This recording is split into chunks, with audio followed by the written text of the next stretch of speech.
Hi guys, future లో మనుషుల బదులు ఏఐ ఆర్టిఫిషియల్ ఇంటెలిజెన్స్ కోర్టు తీర్పులు ఇస్తే ఎలా ఉంటుంది అనే ఇంట్రెస్టింగ్ కాన్సెప్ట్ తో వచ్చిన movie mercy 1 hour 30 minutes run time తో నెట్ఫ్లిక్స్ లో స్ట్రీమింగ్ అవుతుంది. తెలుగు లాంగ్వేజ్ లో కూడా అవైలబుల్ గా ఉంది. ఇక స్టోరీ విషయానికి వస్తే 2029 అంటే ఫ్యూచర్ లో అమెరికా లాస్ ఏంజల్స్ లో క్రైమ్ రేట్ బాగా పెరిగిపోతుంది. కోర్టులో కేసులు పెండింగ్ అవుతుండడంతో ప్రభుత్వం మెర్సీ క్యాపిటల్ కోర్టు అనే కొత్త సిస్టమ్ తీసుకొస్తుంది. ఇందులో జడ్జిలు ఉండరు, కేవలం ఏఐ మాత్రమే సాక్ష్యాలు చూసి తీర్పిస్తుంది. ఇది ఒక సర్వైవల్ థ్రిల్లర్ మూవీ. సముద్రపు దొంగల నుంచి తన ఫ్యామిలీని ఎలా కాపాడుకుంటుంది అన్న పాయింట్ మీద మూవీ వెళ్తుంది. ఈ మూవీలో క్రిస్ రావెన్ అనే డిటెక్టివ్ ఆఫీసర్ ఈ ఏఐ కోర్టు సిస్టమ్ కి పెద్ద సపోర్టర్ గా ఉంటాడు. కానీ ట్విస్ట్ ఏంటంటే అదే సిస్టమ్ ని నమ్మిన హీరోనే తన భార్యని చంపాడనే నిందతో అదే ఏఐ ముందు దోషిగా నిలబడతాడు. కేవలం తనకి 90 నిమిషాలు మాత్రమే టైం ఉంటుంది. తనని తాను నిర్దోషిగా ఎలా నిరూపించుకున్నాడు, కథలేని స్థితిలో ఉండి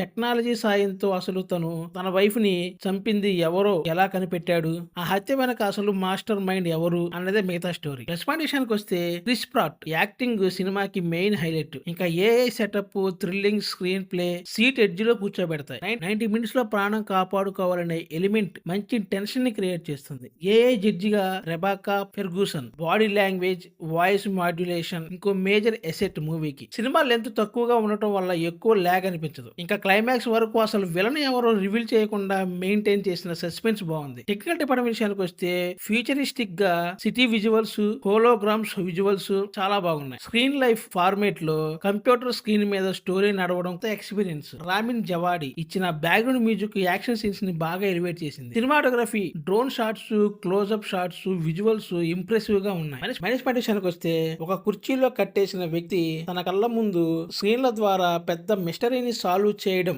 లాజికల్ గా అందరికి కన్విన్స్ గా అనిపించకపోవచ్చు. కొన్ని ట్విస్టులు ప్రెడిక్టబుల్ గా ఉంటాయి. డిస్టోపియన్ మూవీస్ ఎక్కువగా చూసే వాళ్ళకి స్టోరీ రొటీన్ గా అనిపిస్తుంది. టెక్నాలజీ మీద ఎక్కువ ఫోకస్ పెట్టడం వల్ల ఎమోషనల్ సీన్స్ పెద్దగా కనెక్ట్ కావు. కొన్ని యాక్షన్ సీన్స్ లో ఫాస్ట్ ఎడిటింగ్ వల్ల కొంచెం కన్ఫ్యూజన్ గా ఉంటుంది స్టోరీ. ఇంకా లాజిక్స్ వెతికే వాళ్ళకి ఈ మూవీ కొంచెం కష్టమే. ఒక సస్పెన్స్, ఇన్వెస్టిగేషన్, గ్రాఫిక్స్, విజువల్స్ తో టైం పాస్ థ్రిల్లర్ చూడాలంటే మెర్సీ ట్రై చేయొచ్చు. ఇంకా మూవీ అలర్ట్ కంటెంట్ కూడా ఏమీ లేదు, ఫ్యామిలీతో కలిసి చూడొచ్చు. ఈ మూవీకి నా rating 2.5/5. Don't forget subscribe. Thanks for watching.